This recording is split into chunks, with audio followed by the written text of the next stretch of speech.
Hola, bienvenidos una vez más a Pura Vida Católicos. El día de hoy vamos a continuar con Apocalipsis capítulo 2, versículo del 18 al 29. Hoy vamos a hablar de la carta dirigida a Tiatira. Tiatira significa triunfo. Es la iglesia del dominio, desde Carlomagno hasta Carlos V de Alemania y el primero de España. A pesar de eso, Tiatira era la ciudad menos importante, situada a 65 kilómetros al sudeste de Pérgamo, entre los ríos Caico y Hermo, levantada por Seleuco I, en 312 y 280 años antes de Cristo. Hacia el año 190 antes de Cristo fue conquistada por Roma. Creció hasta alcanzar desarrollo industrial muy floreciente, célebre por industria de tejidos, de tintorería y de fundición. Desarrolló numerosas asociaciones obreras y personales de carácter profesional y religioso, que proporcionaban banquetes idolátricos con modo de fiestas patronales de cada gremio laboral. Los cristianos estaban envueltos en estos compromisos y deberes gremiales, y por otra parte, sus deberes cristianos.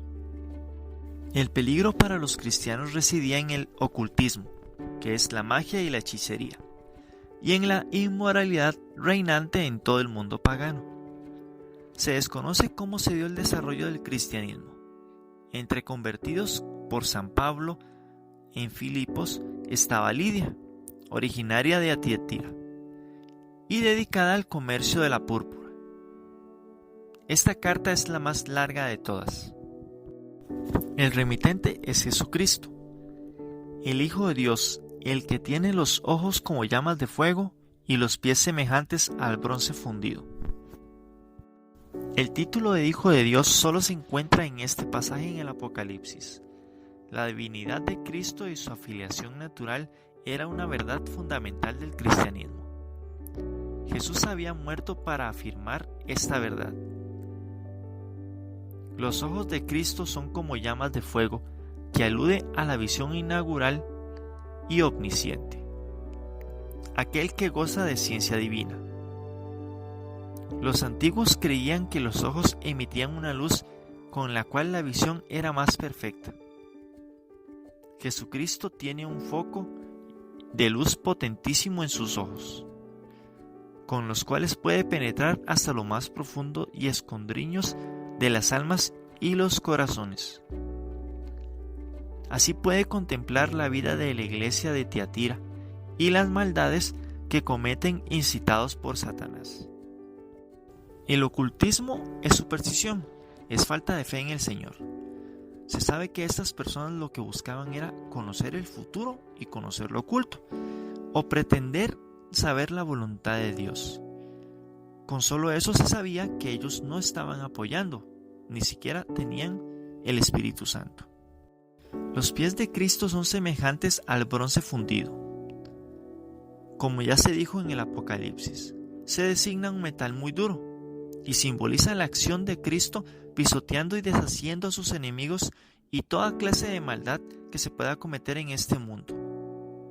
La luminosidad de los pies, paralelo con el fulgor de los ojos, significa la naturaleza espiritual de Cristo, que penetra hasta lo más profundo de nuestro corazón humano.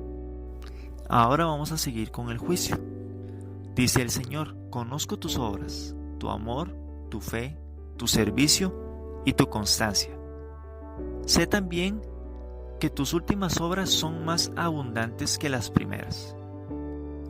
Pero debo reprocharte que toleras a Jezabel, esa mujer que pretende ser profetisa, la que engaña a todos mis servidores y les enseña a prostituirse comiendo los alimentos sacrificados a los ídolos. Yo le he dado tiempo suficiente para arrepentirse, pero ella no quiere dejar de fornicar.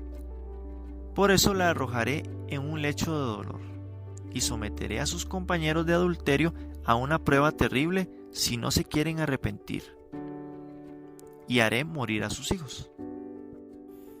Primero elogios y luego reproches. El elogio es el más rico y espléndido de todas las cartas. Se menciona la caridad asociada a la fe y la paciencia, usada por San Pablo en sus cartas. Primera de Timoteo, capítulo 1, versículo 14. La caridad como virtud moral manifestada en las obras de misericordia y la fe como lealtad y fidelidad, que procede de la unión íntima del alma con Cristo. El cristiano caritativo y fiel en la vida ordinaria es el que cree en Cristo y le ama personalmente. Hechos capítulo 6, versículo 10. Jesús alaba las obras de esta iglesia. Primera, la caridad, el misterio probablemente al servicio de los pobres y de los afligidos. La paciencia, la fuerza que da la caridad para sufrir con resignación. La caridad todo lo tolera. Primera de Corintios capítulo 13, versículo 7. Ha progresado la iglesia. Sus obras últimas son mayores que las primeras, no solo en número sino también en calidad. Son excelentes, lo que caracteriza el verdadero amor expresado en obras de misericordia. Pero no todo es bueno. Le reprocha de Jezabel, que tiene un nombre simbólico, que es la esposa malvada del rey Ahab, que introdujo los cultos fenicios en el reino de Israel y persiguió muerte a profetas. Fue enemiga personal del profeta Elías y llevó al pueblo a la idolatría. Tentaba a judíos a la aceptación de los ritos religiosos paganos, a una verdadera prostitución religiosa. Y el Señor la castigó con una muerte terrible, lo mismo que a su descendencia. En otras palabras, Jesús utiliza el nombre de Jezabel para designar probablemente a alguna dama influyente que aparece en la iglesia de Tiatira. Según algunos manuscritos, la falsa profetisa era la esposa del obispo. De ahí quizá la tolerancia de esta. La falsa tolerancia es pecado. Hoy toleramos pecados que no deberíamos tolerar, por miedo a que nos llamen fanáticos o con el cuento de que estamos juzgando. Esa mujer que nos habla el texto probablemente pertenece a los Nicolaitas, que enseñan la idolatría, participando en los sacrificios de ídolos, donde las abundantes asociaciones de artesanos celebraban con frecuencia sus fiestas y banquetes religiosos, dando ocasión a los actos idolátricos que eran condenados. La mención clara de Jesús es que Él es el Hijo de Dios y que va dirigido a desenmascarar a esta falsa profetisa que no lo es y que se dedica al ocultismo, que es una verdadera idólatra. Los ocultistas aman las tinieblas, por eso se ocultan, pero nada hay oculto que no vaya a ser hecho público. Marcos capítulo 4 versículo 22. El ocultismo es pecado grave contra el primer mandamiento. Niega la omnipotencia y la omnisciencia de Dios a quien le quieren someter a nuestros caprichos o se confía en otras fuerzas demoníacas que no son las de Dios y por lo tanto no pueden ser buenas. Los ocultistas son unos idólatras, pues atribuyen a las estatuillas, amuletos o cosas naturales poderes sobrehumanos que no provienen de Dios, sino de fuerzas como el demonio y de sus secuaces. Las reuniones que hacen degeneran en inmoralidad y en verdaderos cultos satánicos. El Señor les da tiempo para arrepentirse mediante una corrección pública. La falsa profetisa se ha empeñado en seguir de sus fornicaciones y adulterios, que se puede aludir a la convivencia con la idolatría. La carta remete contra vanas pretensiones de penetrar en lo que es Dios y que derivan hacia un laxismo moral, y referirse a los desórdenes que acompañarían la participación de los nicolaitas en los banquetes paganos. Así se desprende que los cristianos con gran facilidad llegaban a participar de estos banquetes en los que se comía sangre sacrificada a los ídolos. Esta costumbre de asistir a los banquetes parece inveterada, pues no quieren arrepentirse de su fornicación sexual e idolátrica, mezclando así la religión cristiana con el culto a otros dioses. Jesucristo amenaza con arrojarla en cama, en el lecho de la enfermedad. La expresión hebrea caer en un lecho significa enfermarse. Este castigo servirá para que se arrepienta de sus malas obras y a la vez servirá también como ejemplo para otros, pues Dios quiere que todos los hombres se conviertan. Ahora vamos a hablar de la conversión. Así sabrán todas las iglesias que yo conozco íntimamente los sentimientos y las intenciones, y retribuiré a cada uno según sus obras. En cuanto a ustedes, los demás de Tiatira, los que no comparten esta doctrina ni conocen los secretos de Satanás, como dicen ellos, no les impondré nada nuevo, excepto que se conserven firmemente a lo que ya poseen hasta que yo vuelva. Aquí Jesús les está diciendo que ellos son libres de escoger el camino que consideren más conveniente. Además de que Jesús conoce íntimamente los sentimientos y las intenciones de cada uno. Se puede engañar a los humanos, pero a Dios no. Él sondea los riñones y los corazones. Jeremías capítulo 11, versículo 20. Significa la vida emocional y racional del ser humano. Jesús conoce nuestros planes más secretos, nuestro corazón y nuestros apetitos ocultos, nuestras ansias de poder, de posesión, de placer. Conoce, juzga y castiga y desbarata todos esos planes. Jesús dice que le retribuirá a cada uno según sus obras.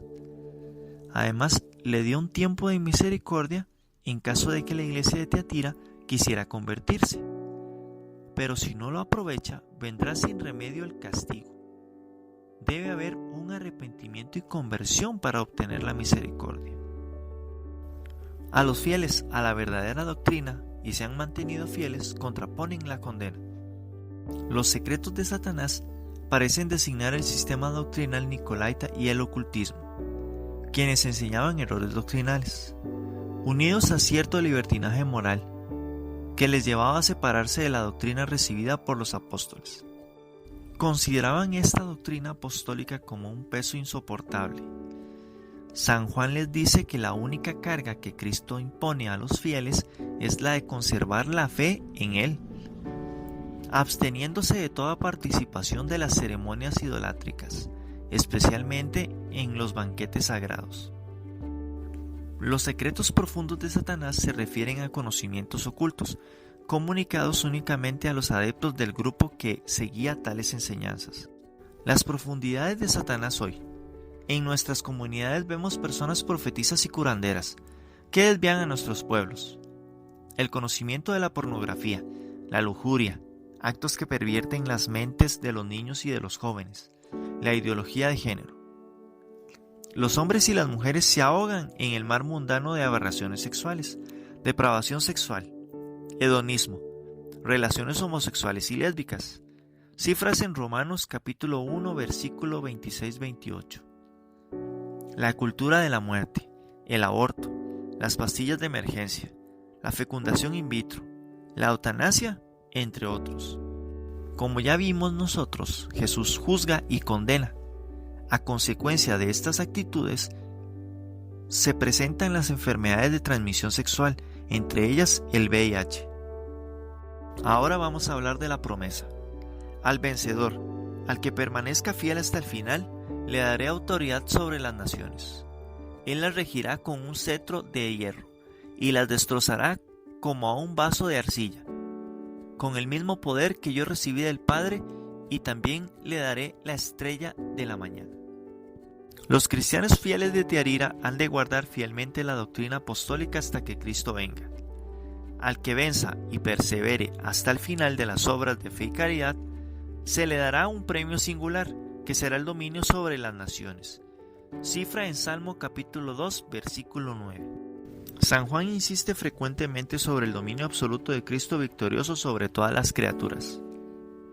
Y en unión de Él gozarán de ese dominio sobre todas las criaturas los que fueron fieles. Manera de consolar a los afligidos cristianos sometidos a la tiranía imperial. Quien tiene a Jesús no debe temer al diablo ni a sus hechizos. Un segundo premio es la estrella de la mañana, es decir, que es el mismo Cristo, el cual se aplica a ese título en Apocalipsis capítulo 22, versículo 16, prometido en otros textos como el árbol de la vida, el maná, entre otros.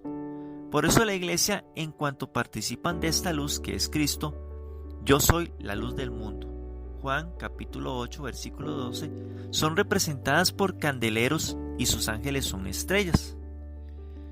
Jesucristo es llamado estrella de la mañana. Eso lo podemos encontrar en la segunda carta de Pedro capítulo 1, versículo 19, que son los primeros cristianos de los primeros siglos quienes le aplicaron a Cristo este nombre. En Exulta el Pascual, Cristo es llamado Lucifer Matutinus, nombre que en los primeros siglos cristianos este era aplicado a Cristo.